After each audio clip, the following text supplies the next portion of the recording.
Nós vamos já ali para Paraxá de Kedoshim, e vamos entender um pouquinho sobre santidade. Aliás, vamos desmistificar a santidade, vocês vão ver como que é algo muito simples, algo que muitos de vocês podem estar vivenciando hoje sem perceber.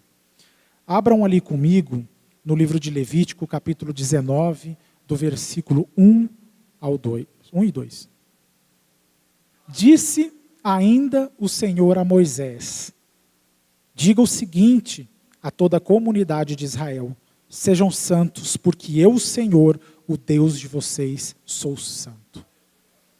Então vamos entender o que é santidade. E essa palavra kedoshim significa santo e separado. Nós precisamos entender a santidade. A santidade tem sido ensinada de forma errada, tem sido vista de forma errada.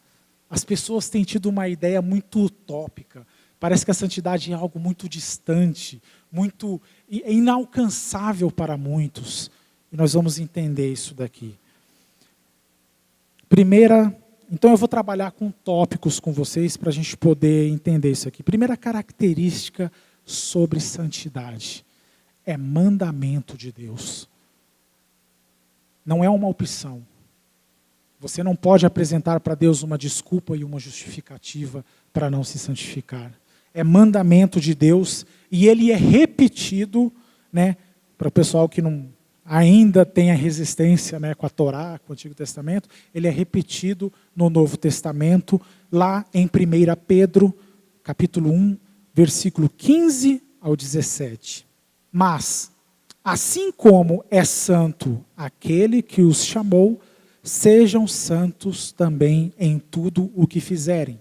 Pois está escrito: sejam santos, porque eu sou santo. Aqui o apóstolo Pedro repete o que nós acabamos de ler lá no livro de Levítico. E aí ele continua ainda. Uma vez que vocês chamam Pai aquele que julga imparcialmente as obras de cada um, portem-se com temor durante a jornada terrena de vocês.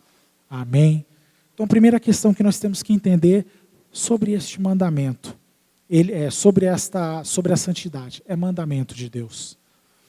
Nós temos a atribuição de não obedecer esse mandamento? Temos. O verdadeiro sentido do livre-arbítrio é a capacidade que o homem tem de dizer não a Deus. Então você pode ou não optar por obedecer este mandamento. Segundo, a nossa santidade vem do próprio Deus, porque ele fala: eu sou santo. Então, nós temos hoje a habitação de Deus em nós, em nossos espíritos, por intermédio do Espírito Santo. E o próprio nome já diz: Espírito Santo. Então, o Espírito Santo, ele tem uma obra, ele está trabalhando juntamente conosco nesta santidade, né? Então, ele deseja transmitir para nós esta atribuição de Deus. Ele deseja transmitir para nós essa virtude de Deus, que é a santidade. Claro que quando Deus fala: sede santos como eu sou santo, nós nunca conseguiremos alcançar o patamar de santidade do Eterno, porque Ele é eterno, Ele é infinito. A santidade dele é imensurável. Não tem como você medir, não tem como você tentar calcular. Deus, ele é santo. Os anjos, os serafins lá que estão em volta do trono dele, conforme a narração do profeta Isaías fala, né, que eles estão cantando constantemente: santo, santo, santo é o Senhor, e toda a terra está cheia de sua glória. Então eles repetem isso constantemente, declarando a santidade de Deus. Jesus, quando vai nos ensinar sobre a oração modelo, como é que ele começa? Santificado seja o seu nome. Santificar, ele começa santificando a Deus, reconhecendo que quando ele se aproxima de Deus, né, Pai nosso que estás no céu, quando ele se aproxima de Deus, ele está se aproximando daquele que é santo. Amém? Então Deus, ele não somente é santo, ele é a essência de toda a santidade. Terceira questão que nós temos que entender sobre a santidade. é um ato de obediência que deve ser acatado com o nosso coração. E isso é algo muito sério. Tem muita gente aí fora que tem buscado aparentar uma imagem de santo, uma aparência de santo, para serem vistos pelos homens. Você não se santifica para os homens, você se santifica para o Eterno, para agradar Ele.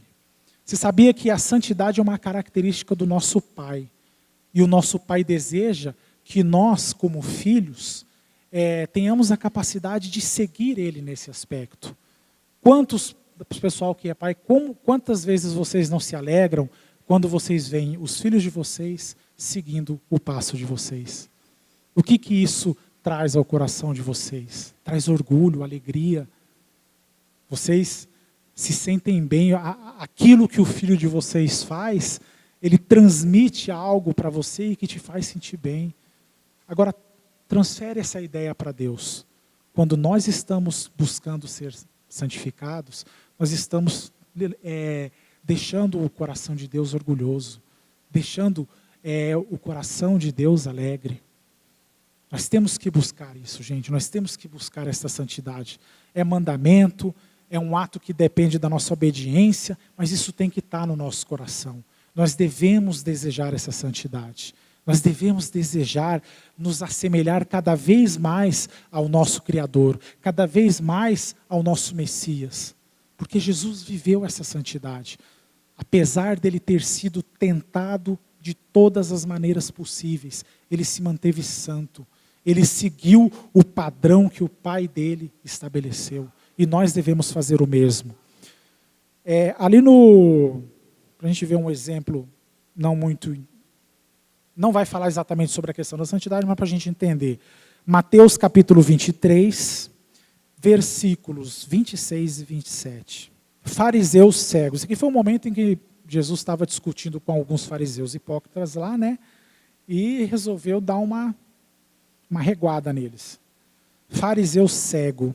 Limpa primeiro o interior do copo e do prato, para que também o exterior fique limpo. Ai de vós, escribas e fariseus, hipócritas, pois que sois semelhantes aos sepulcros caiados, que por fora realmente parecem formosos, mas interiormente estão cheios de ossos de mortos e toda a imundícia. Aquele que busca aparentar santidade para ser visto pelos homens, essas pessoas, para Deus, elas são vistas como sepulcro caiados. Por quê? Porque aos olhos dos homens, aquele ali é um homem de Deus, aquela ali é uma mulher de Deus, olha, esse daí, né, ele se porta bem. Mas normalmente, se essa santidade ela é apenas um ato exterior, significa que o interior desta pessoa não foi transformado. E essa, meus irmãos, é outra característica da santidade. Mas antes eu quero falar um outro aspecto sobre a santidade. E é isso daqui que nós temos que entender. Santidade é prática. É 100% prática. Não existe essa... Santidade não é utopia, santidade não é espiritual, ela é prática.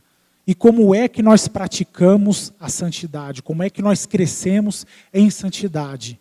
Observando e obedecendo os princípios, os ensinamentos e os mandamentos de Deus. Aí o Espírito Santo que está dentro de nós, ele começa essa obra de santificação.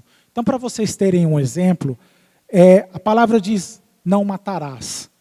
Você cumpre esse mandamento, então você sobe um degrau na tua santidade. A palavra de Deus diz, não roubarás. Você cumpre esse mandamento, você sobe mais um degrau de santidade. É de degrau em degrau, é passo a passo. A santidade, meus irmãos, ela não é algo que está longe de ser alcançada. E ao mesmo tempo, a santidade não é um toque de mágica. Sede santos, plim, somos santos. Não é assim. Eu li na Torá Rashi, né, de um rabino, a maneira como ele traduz o texto de Levítico, versículo 2, é muito interessante, porque ele fala assim, o que Deus quis dizer a Israel naquele momento é, procurem e empenhem-se em se tornarem santos, porque eu sou santo. Então é algo muito interessante, você não vai se tornar plenamente santo da noite para o dia, mas você pode começar a tua jornada de santidade agora. E aí, meus irmãos, cada um vai aí crescendo, cada um de vocês aí vai aprimorando essa santidade na vida de vocês.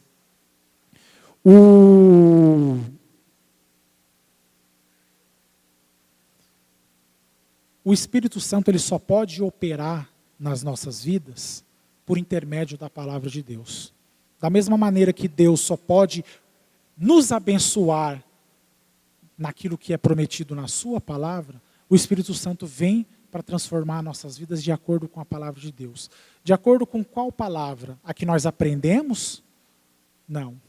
Você pode conhecer toda a Bíblia e isso não fazer nenhuma diferença na vida de vocês. Por isso que eu digo, santidade é prática. Você precisa aplicar o que você tem aprendido. Jesus fala que nós temos que ser homens sensatos e não insensatos. Porque o insensato, ele fala, aquele que pratica a minha palavra é considerado como um homem sensato que construiu a sua casa sobre a rocha. E vieram os ventos e as tempestades e as chuvas torrenciais. E bateram contra aquela casa, mas ela permaneceu. Agora, só conhecimento, só religião, isso não vai servir para nada. Porque Jesus